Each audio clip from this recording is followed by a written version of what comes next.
Hello everyone! In this lesson, we will learn how to display custom post type posts on the front end of our website. Let's begin with our home page.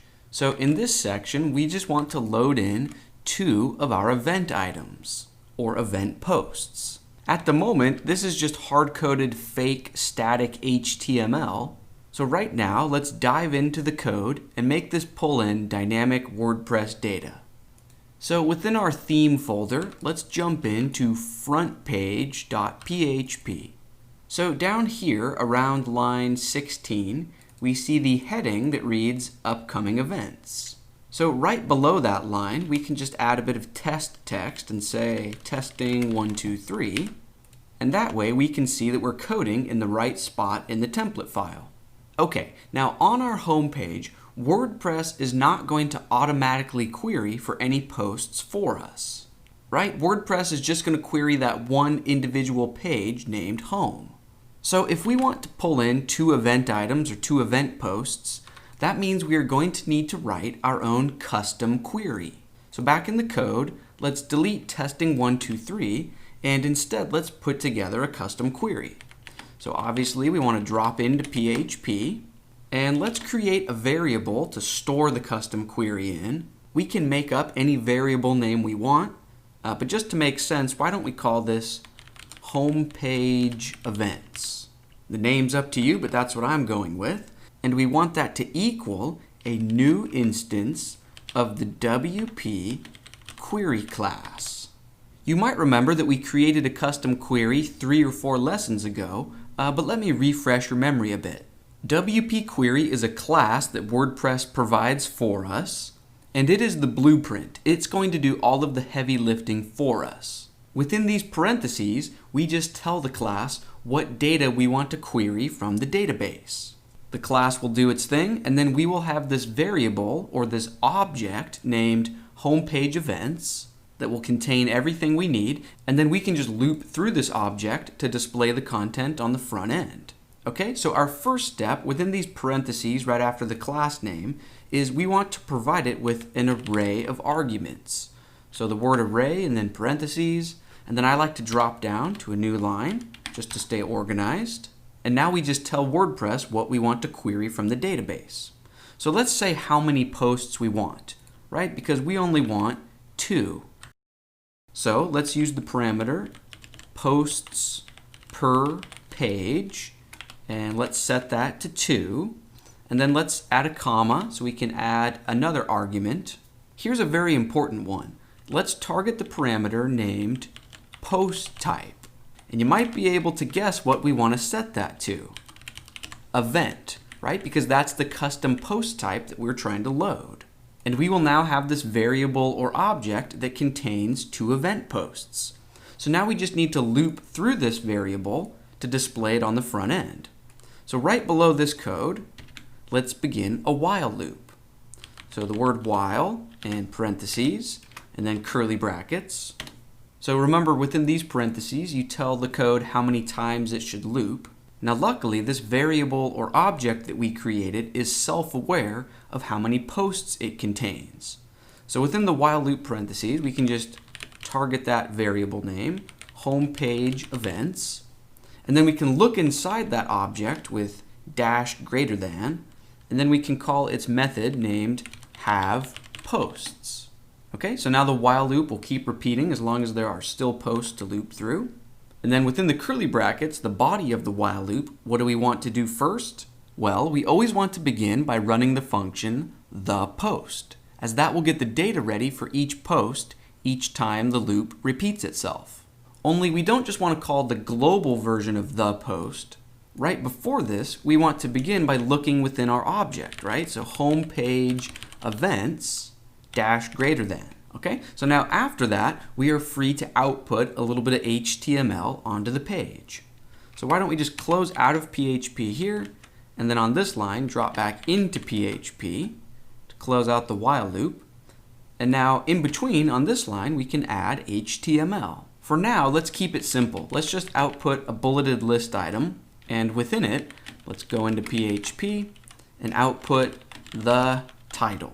Okay, so if we save that, cool. On the front end of our website, we see Poetry Day and the Science of Cats.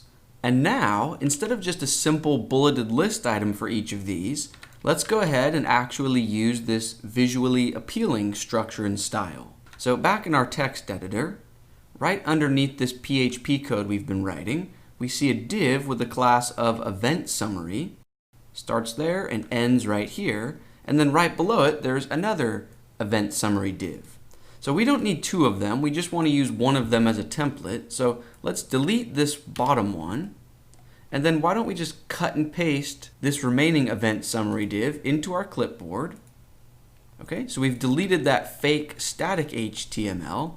And then let's just paste it into our while loop and hollow out the fake data. So on this HTML line with the list item, just delete that and then paste in your clipboard. And now let's just start hollowing things out. Let's start with the title. So instead of this fake title, let's drop into PHP and call the title. And then instead of this fake excerpt or short description, let's pull in the first sentence or two from the main content field. So let's delete this example text and instead drop into PHP and echo out the results of a function named WP trim words. And then we give this function two arguments. The first argument is the content that you want to trim. So we can access the content by just saying get the content. And that's a function, so include parentheses after it. And then the second argument is how many words you want to trim it to. So let's just say the first 18 words. So let's save that. Cool, so we see Poetry Day and the Science of Cats. Next, let's set things up so that if you click on either the title or the Learn More link, it takes you to the permalink or a screen with just that one individual event post. So back in our code, here's the title headline, and here we see the A tag for the link. So within the href attribute, let's just delete the hashtag sample value and instead go into PHP and call the permalink function. Now we want to do the same thing for the Learn More link. So to avoid some typing, let's just copy and paste that little bit of PHP. And then here's the Learn More link. So within that href attribute, delete the hashtag, paste in the clipboard. Cool. We're good to go.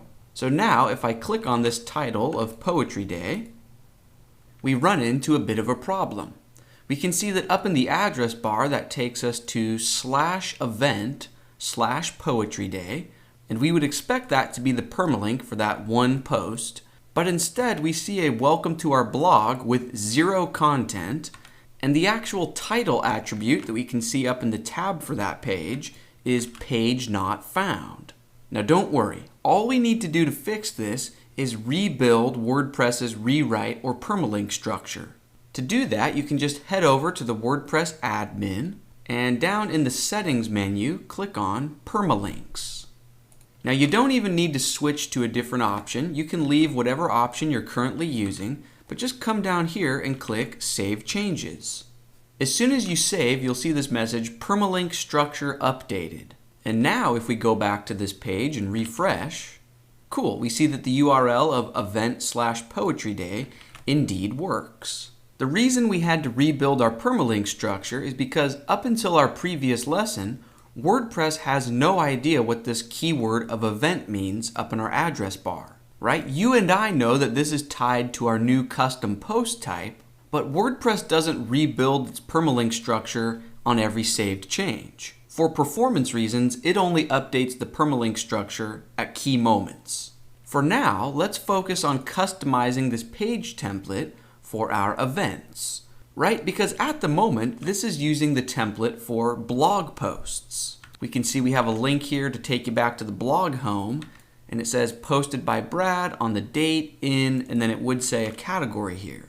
So this template makes sense for a blog post, but it's not well suited for an event post. Now at the moment, the theme file that is powering this screen and this URL is single.php. But what if we want a brand new theme file that is only responsible for event posts? Well, luckily that's very easy to set up.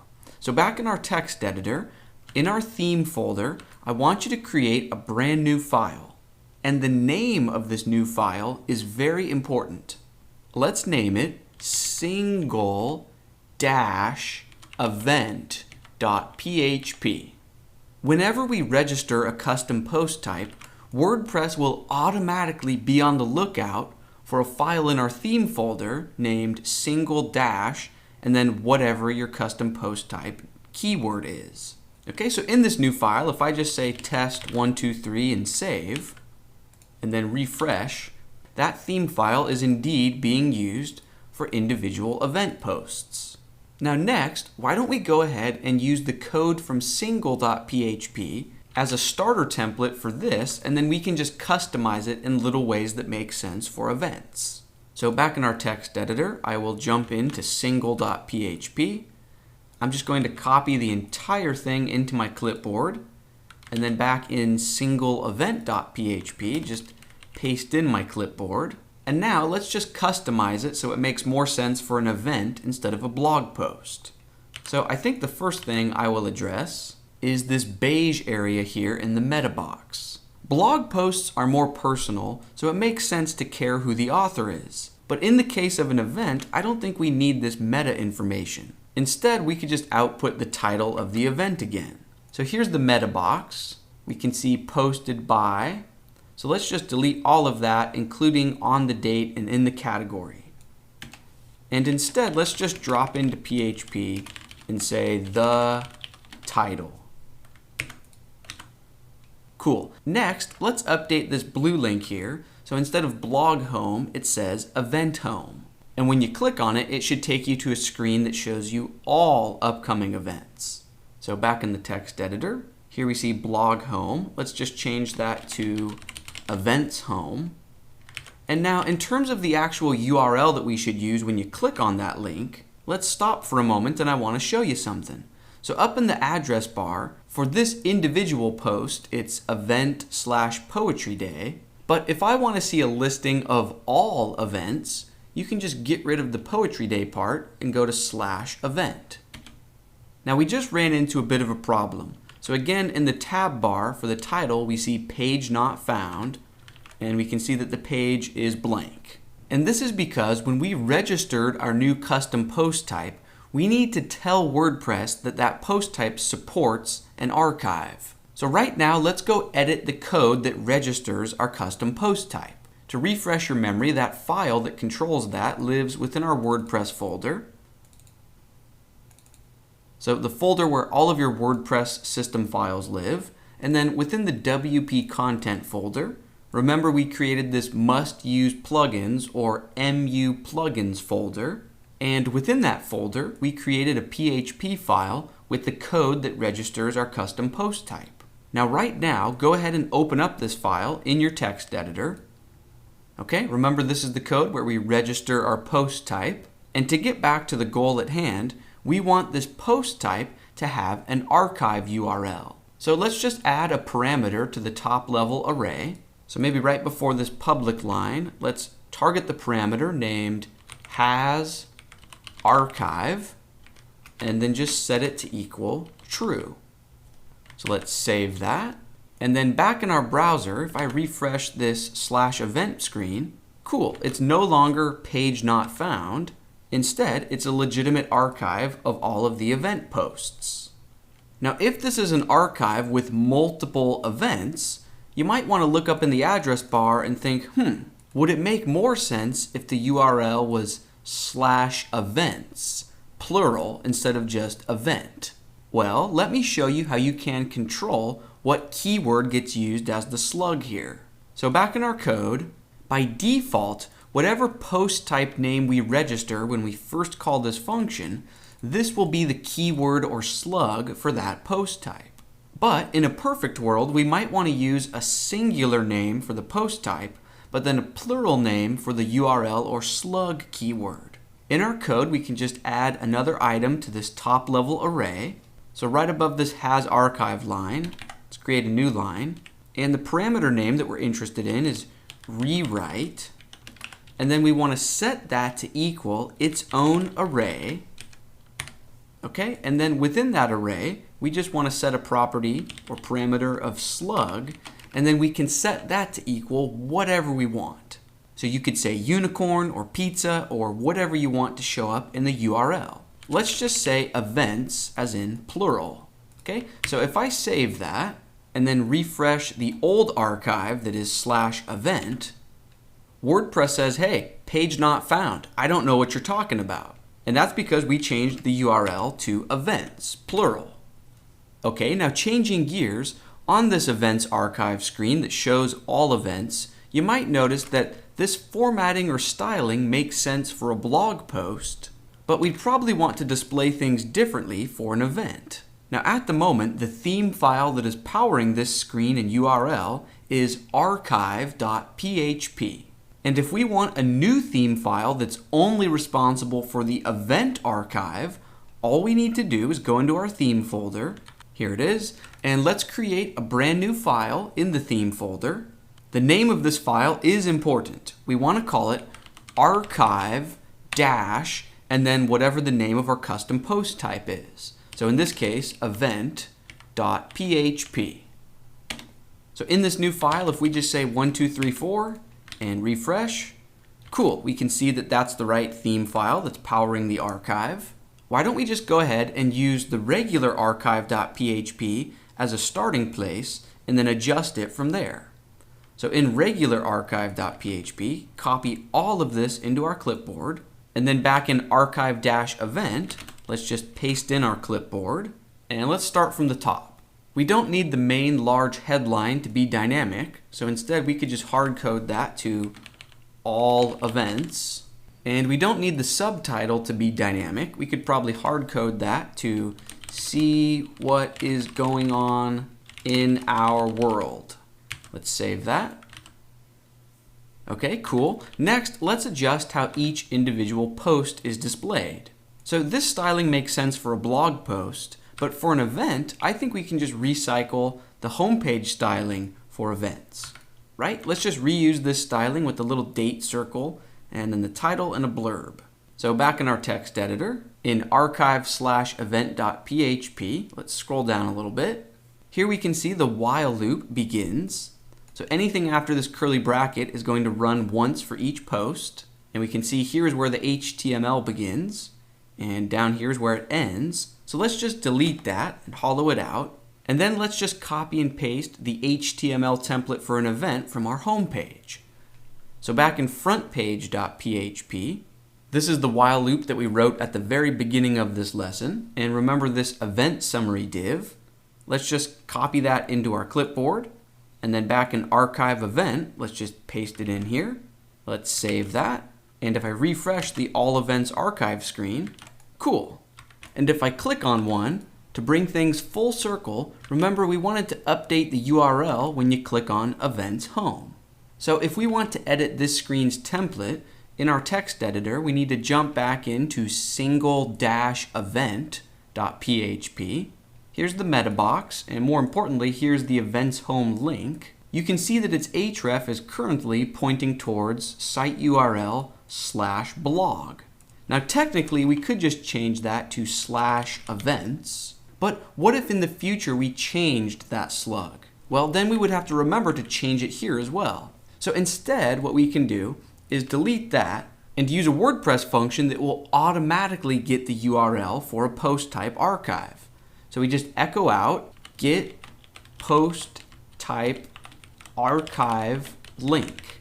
And that's quite a long function name, but within its parentheses, then you just say the post type that you're interested in. So event. So if we save that, refresh, now we can click on Events Home, and it knows to take us back to /events. And that's going to bring this lesson to a close.